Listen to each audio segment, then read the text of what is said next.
आज हमारा जो टॉपिक रहेगा वो होगा मोल concept and molar mass.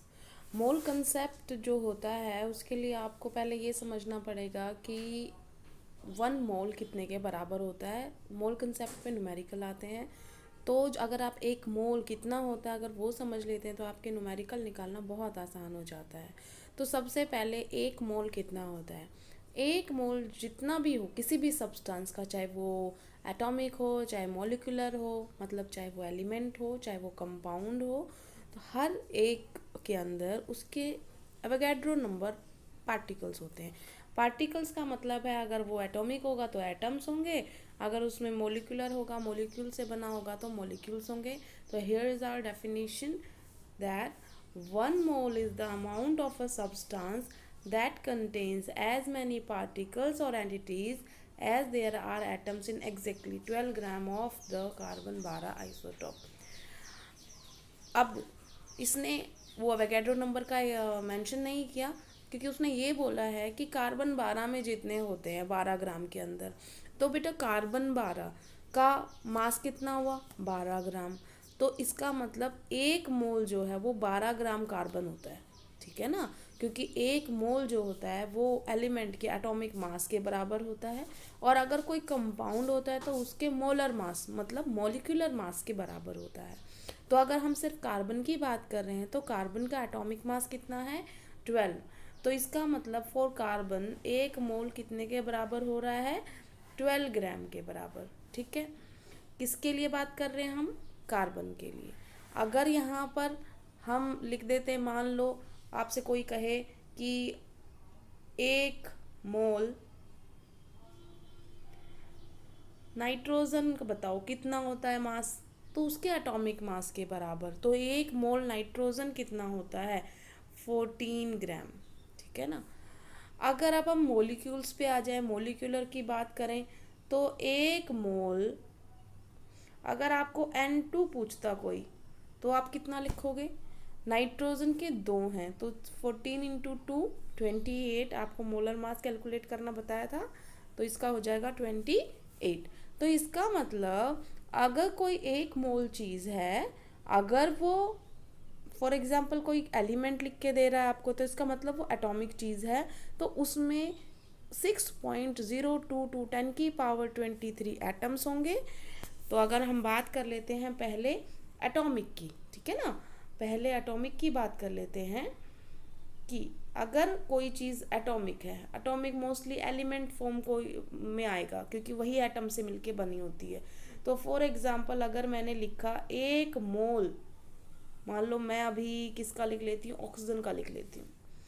1 mole oxygen atom किसी ने आपको दे दिए, ठीक है ना, तो 1 मोल ऑक्सीजन एटम्स के अंदर कितना मास होगा उसके एटॉमिक मास के बराबर। ऑक्सीजन का एटॉमिक मास कितना होता है 16 ग्राम, ठीक है, इसका ये ग्राम एटॉमिक मास है 16 ग्राम। तो 1 mole oxygen atoms is equal to 16 gram. और उसमें कितने एटम्स होंगे, 1 मोल कोई भी चीज़ होती है ना उसके अंदर उतने कंस्टिट्यूएंट पार्टिकल्स होते हैं जिससे वो बनी होती है। अब जो ऑक्सीजन है इसके अंदर कौन है एटम्स, तो इसके अंदर कितने एटम्स हैं 6.022 इंटू 10⁻23 एटम्स हैं, ठीक है ना। जो ये नंबर दिखाई दिया है आपको, ये नंबर जो होता है इसे हम बोलते हैं एवोगैड्रो नंबर। क्या बोलते हैं, एवोगैड्रो नंबर। अब जो एवोगैड्रो नंबर आ चुका है, आपको पता चल चुका है, तो अब हम देख लेते हैं एवोगैड्रो नंबर को। यहाँ पे दे भी रखा होगा कि उसने निकाला है, देखो इसने क्या निकाला है कि 1 मोल कार्बन के अंदर कितना मास होता है, ये निकाला 1 मोल कार्बन के अंदर 12 ग्राम होता है। तो नंबर ऑफ एटम्स उसने निकाले कितने होंगे उसके अंदर, तो 12 ग्राम। अब एक एटम का उसने मास लगाया 1.99 टू 10 की जो भी 10⁻23, तो उसने कितना लगा लिया एग्जाम्पल कि उसके 1 मोल के अंदर कितने एटम्स होते हैं, ये होते हैं। इसका मतलब 12 ग्राम जो कार्बन था एटम वो 1 मोल के बराबर था, और उसमें कितने एटम्स हुए 6.0221367 23। इसी को हम एवोगैड्रो नंबर बोलते हैं। शॉर्ट में हम यहीं तक ही लेते हैं 6.022 तक, उसके बाद हम छोड़ देते हैं कैलकुलेशन इजी रखने के लिए। अब आते हैं हम एवोगैड्रो नंबर पे। एवोगैड्रो नंबर जैसे कि यहाँ पे दिया हुआ है, एवोगैड्रो नंबर क्या होता है? एवोगैड्रो नंबर जो होता है कांस्टेंट है, नाम दिया गया एवोगैड्रो के नाम से। Avogadro constant, Avogadro number is denoted by Na, ठीक है, इन ऑनर ऑफ अमेरियो एवोगैड्रो। आपने एवोगैड्रो लॉ भी पढ़ा था, उन्हीं की याद में उसका नाम दिया गया। और इस कांस्टेंट को एक्चुअल अगर हम लिखेंगे उसको नॉर्मल न्यूमेरिकल वैल्यू में तो ऐसे लिखा जाएगा, लेकिन हम उसको छोटा करके क्या लिख रहे हैं 6.0221367। अगर ये भी ना लिखो तो कोई दिक्कत नहीं है, इंटू 10 की पावर 23। ये हमारा क्या है एवोगैड्रो नंबर है, ठीक है। अब आपको एक मोल चीज़ में पता चल गया कि अगर एक मोल, देखो अभी मैंने क्या समझाया था आपको कि अगर एक मोल हाइड्रोजन एटम दिए तो उसका मतलब क्या हो गया 6.022 10 की पावर 23 एटम्स। अगर वाटर मोलिक्यूल्स दिए तो इसका मतलब उसमें एक मोल के अंदर इतने वाटर मोलिक्यूल्स होंगे। अगर सोडियम क्लोराइड दिया तो क्योंकि इसके अंदर फॉर्मूला यूनिट्स होती हैं तो इसके अंदर उतनी फॉर्मूला यूनिट्स हुई थी। मैंने आपको बोला था ना, जिससे बना होगा कॉन्स्टिट्यूएंट पार्टिकल्स उतनी ही संख्या में होंगे।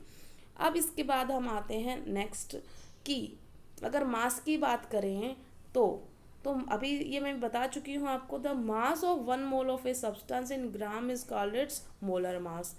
जो भी उसका एक मोल में मास होगा उसे हम मोलर मास बोलेंगे, ठीक है। तो वाटर का मोलर मास कितना होगा 18। हाइड्रोजन का एक होता है, 2 हाइड्रोजन है तो आप निकाल सकते हो, देखो 2 1 इंटू 2 प्लस ऑक्सीजन का कितना होता है 16, तो ये कितना आ गया 18। तो ये इसका क्या हो गया मोलर मास हो गया। इसी तरीके से सोडियम क्लोराइड का निकाल सकते हो आप। सोडियम क्लोराइड होता है NaCl, Na का कितना होता है 23, क्लोरीन का कितना होता है 35.5, तो ये कितना आ गया 58.5। अब इसके बाद ये तो सिर्फ हुआ थ्योरेटिकल, इसमें न्यूमेरिकल कैसे आते हैं? न्यूमेरिकल फॉर एग्जांपल इसमें कैसे आ सकते हैं, जैसे आपसे पूछा गया 22 ग्राम, हम थोड़ा सा क्लीन पेज ले लेते हैं,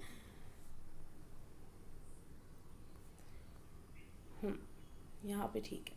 अब आपसे पूछा गया 22 ग्राम CO2 में बताओ कितने मोलिक्यूल्स हैं और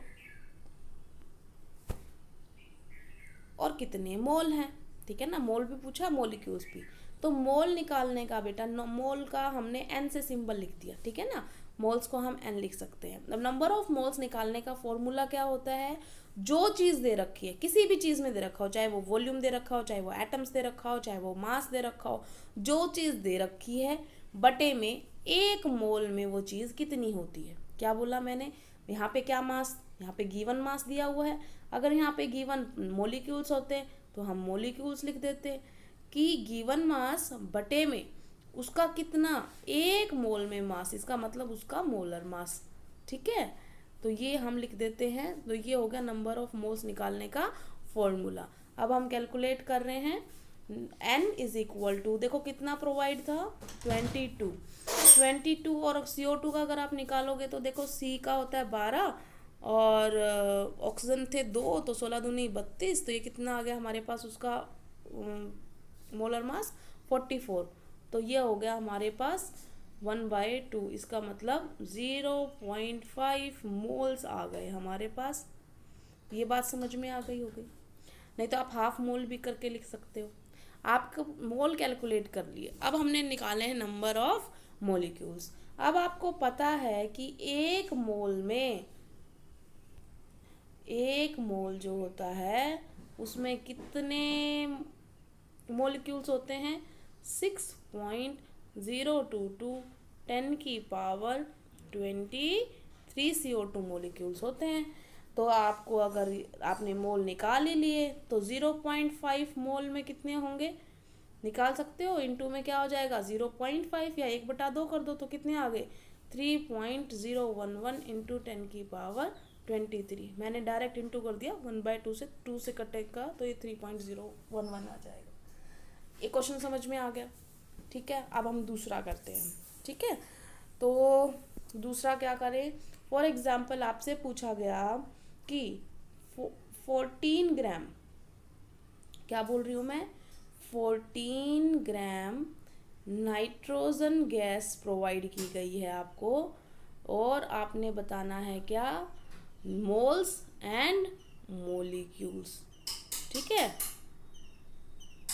ये सब कैलकुलेट करना है। तो आप सिंपल एन कैलकुलेट कर सकते हैं, number of moles. Number of moles कैसे कैलकुलेट करेंगे बेटा, ये कितना है 14, ठीक है ना, कितना है 14। नाइट्रोजन का कितना होता है 14, तो एक नाइट्रोजन का एटॉमिक मास होता है, अगर इंटू करेंगे तो कितना हो जाएगा 14 इंटू 2, तो इसका मतलब वो कितना हो जाएगा 28। अगेन ये कटेगा तो ये कितना आ गया हमारे पास 1/2, तो ये हमारे पास हाफ मोल आ गया। इतना हमने कैलकुलेट कर लिया, हमने नंबर ऑफ मोल्स कैलकुलेट कर लिए। अब हम नंबर ऑफ मॉलिक्यूल्स कैलकुलेट करेंगे इसके अंदर। तो नंबर ऑफ मॉलिक्यूल्स कैसे कैलकुलेट करेंगे, नंबर ऑफ मॉलिक्यूल्स या तो पिछले वाला तरीका अपना लो। क्या आपको पता है एक मोल में कितने होते हैं 6.022 10⁻23, और हाफ मोल में कितने होंगे, इंटू में कर दो, ये कट गया, कितना आ गया 3.011 इंटू 10⁻23।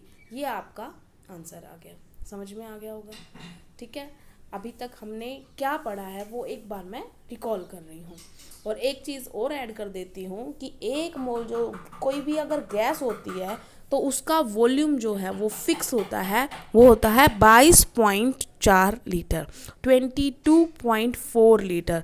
चाहे दुनिया की कोई भी गैस है, आपने एवोगैड्रो लॉ पढ़ा था ना, उसमें क्या आया था, equal volumes of all gases contain equal number of molecules, वो यहीं से आया है। एक मोल में 22.4 लीटर होती है, सारी दुनिया की गैसेस एक मोल में 22.4 लीटर ही रखती हैं, और क्योंकि अगर मोलिक्यूल्स होंगे तो सबके अंदर कितने होंगे, एवोगैड्रो नंबर ऑफ मोलिक्यूल्स, ठीक है। तो एक बार मैं सम अप कर रही हूँ सबके लिए कि एक मोल क्या चीज़ है, ठीक है। तो अगर एक मोल मैंने किया तो एक मोल क्या है, सबसे पहले तो अगर वो कोई भी चीज़ होगी उसके मोलर मास के बराबर होगा। मोलर मास मतलब एक मोल में जितना मास होता है, अगर वो एटॉमिक होगा तो उसके एटॉमिक मास के बराबर, नहीं तो उसके मोलिकुलर मास के बराबर। और अगर कोई आयनिक कंपाउंड है NaCl टाइप तो उसके फॉर्मूला मास के बराबर, ठीक है। तो एक मोल मोलर मास, इतना समझ में आ गया। और एक मोल में कितनी चीज़ें होती हैं वो फिक्स है हर एक की, जिससे वो बना होगा उसके अंदर 6.022 10⁻23 होंगे पार्टिकल्स, एंटिटीज़। अगर कोई एटम से बना हुआ तो इतने एटम्स होंगे, अगर कोई इतने फॉर्मूला यूनिट से बना हुआ तो इतनी फॉर्मूला यूनिट्स होंगी, अगर कोई मॉलिक्यूल्स है जैसे CO2 H2O तो उतने नंबर ऑफ उसके अंदर मॉलिक्यूल्स होंगे। तो ये एवोगैड्रो नंबर ऑफ मॉलिक्यूल्स के बराबर होगा। कितना समझ में आ गया, इसका मतलब एक मोल में किसी भी सब्सटेंस में इतने उसके पार्टिकल्स पाए जाते हैं। और अगर वो गैस है, if it is a gas, ठीक है ना, अगर वो गैस है तो वो कितनी रखेगी अपने अंदर 22.4 लीटर। तो ये हमने आज मोल कंसेप्ट का कर लिया है। अब हम एक न्यूमेरिकल करेंगे तो आज हमारा मोल कंसेप्ट क्लियर हो जाएगा। एक और न्यूमेरिकल कर रहे हैं हम। न्यूमेरिकल में हमने क्या किया है, हमें दिया गया है 11.2 लीटर, ठीक है, अमोनिया प्रोवाइड की गई। अमोनिया एक गैस होती है बेटा, और आपसे पूछा क्या गया, सब कुछ पूछ लिया आपसे, क्या क्या पूछ लिया, नंबर ऑफ मोल्स, मोलिक्यूल्स,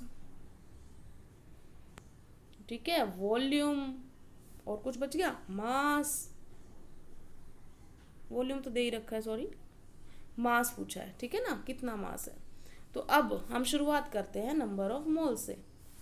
बेटा या तो आप ये कर सकते हो, या इससे अगर आपको समझ नहीं आ रहा तो आप एक शॉर्टकट कर सकते हो कि आप किसी भी चीज़ जो भी न्यूमेरिकल दिया है ना, उसमें उसका एक मोल में कितनी वैल्यूज़ हैं सबकी, वो एक बार में ही लिख दो। जैसे ये क्वेश्चन था, इसमें मैंने एक मोल में क्या चीज़ है वो मैं लिख देती हूँ। तो ये मैं काट रही हूँ कि एक मोल जो है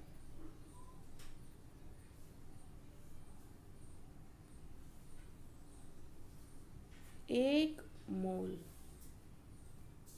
NH3 इज इक्वल टू, सबसे पहले तो उसका कितना मोलर मास है। देखो नाइट्रोजन होता है 14, हाइड्रोजन होता है 1 और 3 है, तो इसमें कितना हो गया ये 17 ग्राम। पहली बात समझ में आ गई। एक mole NH3 is equal to molar mass. ठीक है, दूसरी चीज़ क्या है, दूसरी चीज़ इसकी जो थी, कितने नंबर ऑफ मोलिक्यूल्स होंगे। अब अगर तुम्हें दिखाई दे रहे हो तो 6.022 10⁻23 इसके अंदर क्या है, मोलिक्यूल्स। ठीक है, उसके बाद अगर वॉल्यूम पूछा जाएगा तो एक मोल में कितना होता है, 22.4 लीटर। बेटा कभी कभी एटम्स भी कोई पूछ लेता है, तो एटम्स में घबराने की ज़रूरत नहीं है। आपका जो देखो NH3 है, सॉरी जो NH3 है उसमें आपके कितने एटम्स कंबाइन करते हैं तो एक मॉलिक्यूल बनता है NH3 का, एक नाइट्रोजन का और 3 हाइड्रोजन के। इसका मतलब एक मॉलिक्यूल बनाने के लिए 4 एटम लगते हैं। ठीक है, इतनी बात समझ में आ गई। तो एक मोल में कितने मॉलिक्यूल्स हैं, पहले तो ये देखो, इतने मॉलिक्यूल्स हैं, इतने मॉलिक्यूल्स हैं, है ना, इतने मॉलिक्यूल्स हैं। और एक मॉलिक्यूल में कितने होते हैं, 4 एटम। तो इसका मतलब टोटल एक मोल में कितने हो गए, 4 × 6.022 10⁻23 एटम्स होंगे इसके अंदर। इतनी बात क्लियर हो गई। ये जो है ना बेटा हर एक के लिए अलग होगा। कभी आप सोचो मैंने 4 लिख दिया तो आपका फिक्स हो गया। CO2 के लिए इसकी वैल्यू 3 होगी, हाइड्रोजन गैस के लिए इसकी वैल्यू 2 होगी, ऑक्सीजन के लिए भी 2 होगी। अगर आपने कोई और गैस ली, फॉर एग्जांपल SO2 ली, तो उसके अंदर 3 होगी। इसका मतलब उसका फॉर्मूला बताएगा कि आपका जो नंबर ऑफ एटम्स हैं वो कितने हैं। इसको एटॉमिसिटी बोलते हैं। क्या बोलते हैं, एटॉमिसिटी, की नंबर ऑफ एटम्स कितने प्रेजेंट हैं एक मॉलिक्यूल के अंदर।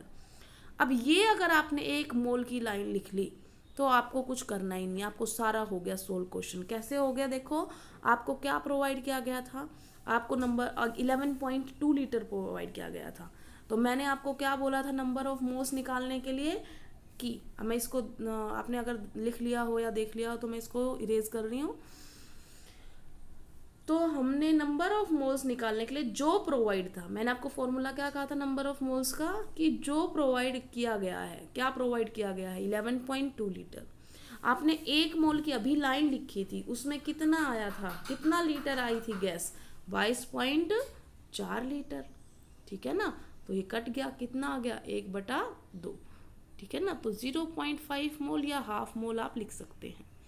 उसके बाद अगर कोई आपसे मोलिक्यूल्स पूछेगा तो सिंपल आपने क्या करना है, आपको एक मोल में चीज पता है तो 0.5 में आप क्या कर दोगे, उसके इनटू में कर दोगे 0.5। ये बात समझ में आ गई। आपसे कोई मास पूछ रहा है तो आपको एक मोल में पता है कितना मास है, तो हाफ मोल में कितना होगा, गुना में कर दो 0.5। बस इतना ही करना है। अगर कोई एटम पूछ रहा है तो जो एटम लिखे थे आपने 4 × एवोगैड्रो नंबर, मैं Na लिख देती हूँ पूरा लिखने की बजाय, 4 × Na ये था आपका एटम, और उसमें कितना इंटू कर दूं मैं 0.5। आपका सारी चीज़ें कैलकुलेट होगी कि नहीं हुई। मोल्स आपने निकाल लिए 0.5, मोलिक्यूल्स निकाल दिए 0.5 इंटू में एवोगैड्रो नंबर, मास निकाल दिया आपने, ये कट के आ जाएगा 1/2 8.5, और ये अगला एटम्स है 4 × एवोगैड्रो नंबर इंटू हाफ। ठीक है ना, ये एटम्स आ जाएगा। कैलकुलेट तो कर ही सकते हो आप। क्वेश्चन समझ में आ गए होंगे। अब थोड़ा सा हम और डिफ़िकल्ट लेवल पे चलते हैं, थोड़ा सा है डिफ़िकल्ट नहीं, बस स्टेटमेंट चेंज होएगी। तो अब हम आते हैं नेक्स्ट क्वेश्चन पे। ये सारे क्वेश्चंस बेटा आपके न्यूमेरिकल होने चाहिए आपकी नोटबुक में, ओके। अब हम आते हैं नेक्स्ट क्वेश्चन पे। नेक्स्ट क्वेश्चन जो है वो क्या है, फॉर एग्जाम्पल मैं देती हूँ आपको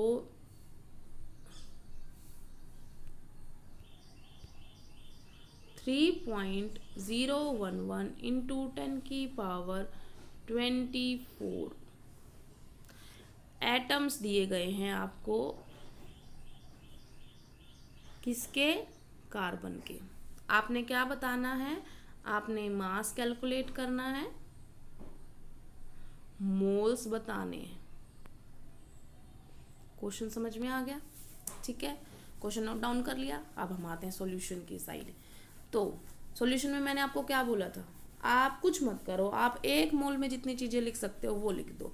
तो एक मोल में आप कार्बन के लिए क्या लिख सकते हो? तो हम एक मोल के लिए दोबारा से लिखते हैं, एक मोल कार्बन एटम्स का मतलब क्या है कि 12 ग्राम तो उनके अंदर मास होगा। ठीक है, अब अवोगाड्रो नंबर के बराबर मैं नहीं लिख दूं, जब मुझे ज़रूरत होगी तब मैं इसको एक्सपेंड कर लूँगी। इतने उसके पास क्या होंगे? एटम्स होंगे। और कुछ पूछा था उसने? बस मास पूछा था, एटम्स पूछा था, आई थिंक, और कुछ नहीं पूछा। उसके बाद हम आते हैं नंबर ऑफ मोल्स कैलकुलेट। हाँ, नंबर ऑफ मोल्स, हाँ, नंबर ऑफ मोल जो थे वो आप कैलकुलेट करो। तो आपको क्या प्रोवाइड किया गया है? आपको प्रोवाइड किया गया है 3.011 इंटू 10⁻24। ठीक है, मैंने क्या कहा था? जो प्रोवाइड किया गया उसको लिख लो, और बटे में क्या करेंगे हम? एक मोल में कितनी चीज़ थी? एक मोल में लिखो कितनी चीज़ थी? 6.022 10⁻23। तो बेटा इसको इससे काटोगे तो ये आ जाएगा 1/2। और यहाँ देखो ध्यान से, ये 10⁻23 है, ऊपर जाएगा तो ये माइनस में 23 हो जाएगा। तो ये 24 में से 23 गया, कितना बचा? 10। तो ये कितना आ जाएगा? 10/2। इसका मतलब हमारे मोल्स कितने आ गए? 5। तो आप लिखोगे 5 मोल्स। बेटा यूनिट ज़रूर लिखनी है, बिना यूनिट के कोई क्वेश्चन नहीं लिखना। ठीक है, आपने मोल्स निकाल लिया, बाकी तो आसान काम है। तो हमें क्या पता है कि हमें मोल्स कितने आ गए हमारे पास? हमारे पास मोल्स आ गए हैं 5। अभी कैलकुलेट किया आपने, 5 मोल आ गए हैं। तो अब आप क्या कर सकते हो? एटम्स बता सकते हो कितने होंगे। वो तो सॉरी प्रोवाइड ही किया गया है, तो एटम्स निकालने की ज़रूरत ही नहीं है। हमने क्या निकालना था? मास निकालना था, राइट? हमें मास निकालना था। तो हमें एक मोल में मास, देखो कहाँ पे कितना लिखा था मैंने? 12 लिखा था। तो अब हमारे पास 5 मोल हो गए हैं, तो ये हो गया हमारे पास कितना आ गया मास? 60 ग्राम। हमारा आंसर आ गया। क्वेश्चन समझ में आ गए होंगे। ये सारे क्वेश्चंस आपने अपनी नोटबुक में करने हैं, और अगर कुछ एक्स्ट्रा क्वेश्चन भी अगर आपको मिलते हैं आपकी बुक में तो आप वो भी कर सकते हो। थैंक यू क्लास, आज के लिए इतना ही।